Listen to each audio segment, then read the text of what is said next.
Boa tarde, meus amores, como estamos? Estou bem, graças a Deus, e creio que vocês também. Então, nós hoje vamos dar continuidade ao estudo da aula passada. Nós estamos estudando sobre Roma Antiga, nós vimos o período republicano, vimos as instituições, as guerras. Então, hoje nós vamos conhecer o Império Romano, nós vamos estudar e aprender sobre o Império Romano. Interessante, vamos nos lembrar de construir o nosso hábito. Que é isso, professora?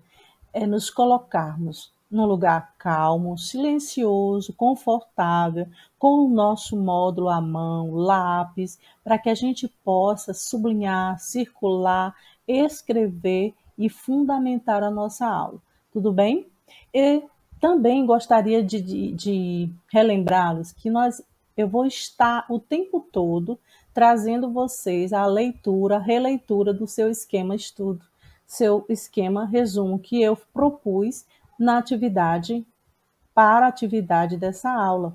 Então, é necessário que vocês estejam com a sua atividade à mão, para que vocês estejam o tempo todo casando as informações do seu esquema resumo com a videoaula. Isso é muito importante, isso vai dar coesão à tua aula, ao teu aprendizado. É muito importante e muito significativo. Então, vamos iniciar a nossa aula. Nossa aula tem como tema Império Romano.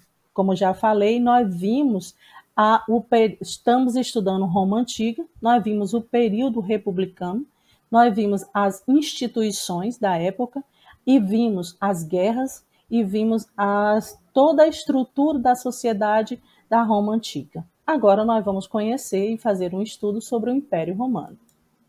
Então, Império Romano, primeira coisa que nós temos que lembrar, foi mantida as instituições, ou boa parte das instituições da República. Que instituições foram essas? O Senado e a magistratura.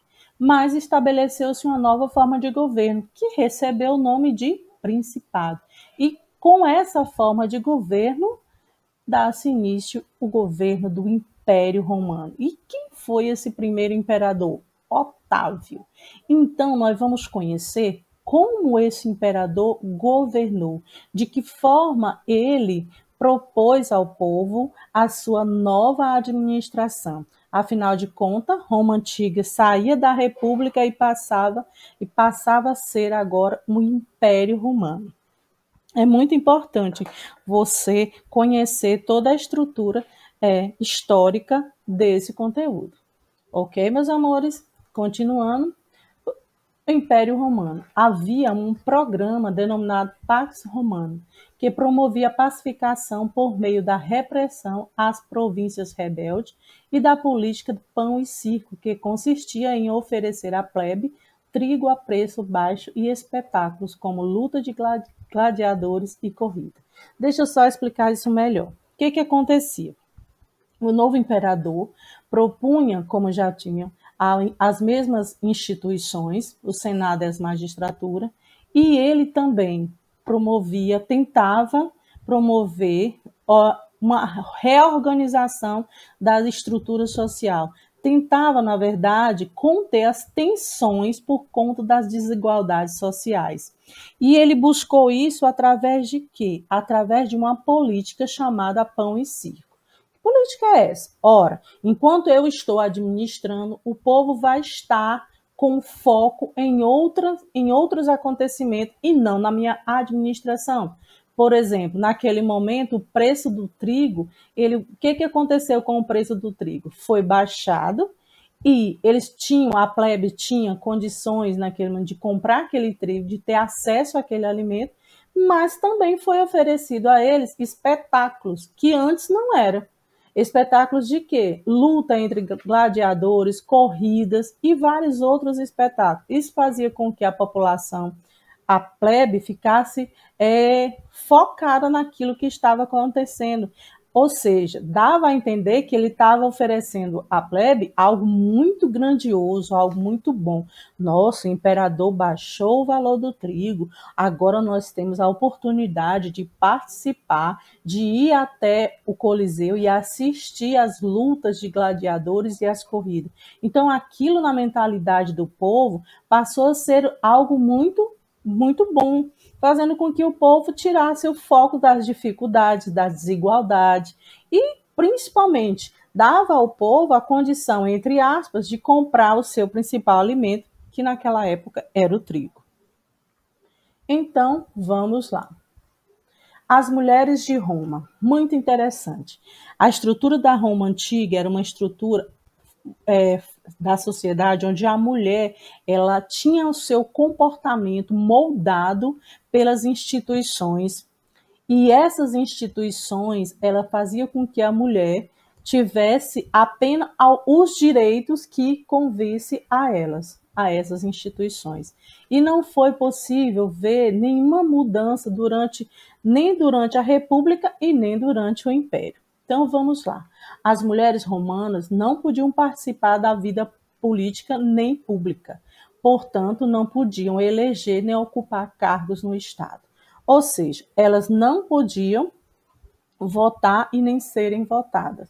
Elas tinham apenas, naquele momento, a participação de ser e a oportunidade de ser, quem sabe, uma ótima dona de casa. Então, continuando, as mulheres patrícias, ou seja, as mulheres ricas. Quais eram os seus direitos? O que elas podiam, o que elas tinham a mais do que as mulheres plebeias? Elas podiam, na verdade, caminhar pelas ruas, acompanhada por uma dama de companhia ou por uma escrava. Elas casavam, na maioria das vezes, com 14 anos, e geralmente aqueles casamentos, eram arranjados pelos pais. No casamento não havia divisão de riqueza, ela continuava com a sua riqueza sem a necessidade de dividir com seu marido. Ela até participava das eleições, não votando e nem sendo votada, mas apoiando os candidatos. Organizava eventos como reuniões e banquetes e possuíam propriedades. Como já havia falado, ela possuía propriedades e, ao casar, ela não tinha obrigatoriedade de dividir as suas propriedades com seu marido.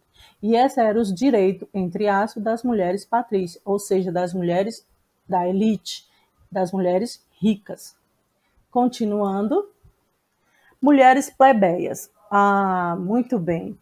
Já as mulheres plebeias tinham mais autonomia. E por que elas tinham mais autonomia? Porque elas podiam trabalhar, elas podiam ir e vir sem a necessidade de um acompanhante, até porque a cultura da época não era essa, as mulheres plebeias terem acompanhante. Então elas podiam ir e vir, elas podiam ir trabalhar, elas se relacionavam com um grupo maior de pessoas. Por conta do seu ir e vir, elas tinham uma convivência muito mais ampla com números de pessoas. E elas também podiam casar-se com quem elas quisessem. Não havia a obrigatoriedade do seu casamento ser um casamento escolhido, preparado pelos seus pais.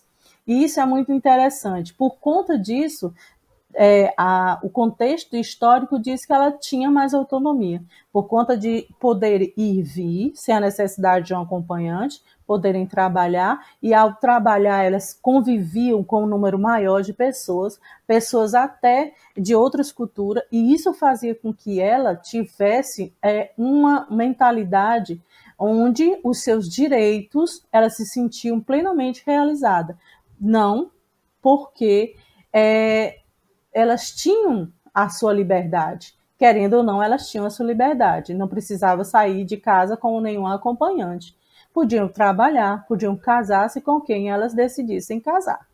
Ok, meus amores? E é muito importante, meus queridos, que vocês, no seu resumo esquema, façam as suas anotações, para você até intercalar ou casar com as informações que estão nessa aula. Então, tenhamos todos muito cuidado quando estivermos fazendo as nossas leituras, para termos atenção na hora de sublinhar, de anotar. Tudo bem? Continuando. Ah, terminou a nossa aula, que bom. Que pena, mas eu creio que todos vocês tenham feito um ótimo estudo. E eu creio também que vocês vão fazer as atividades com êxito, com alegria e com muita, muita, muita, muita inteligência, porque isso eu sei que vocês têm. E mais interessante ainda, meus amores, é que com certeza as atividades propostas no roteiro vão ser realizadas com êxito, por conta do estudo de vocês, do esquema resumo que vocês fizeram, da videoaula que vocês assistiram. Isso vai propor para vocês atividades super fáceis. Entendeu, meus amores? Entenderam? Ótimo. Então, bons estudos e até a próxima. Beijo!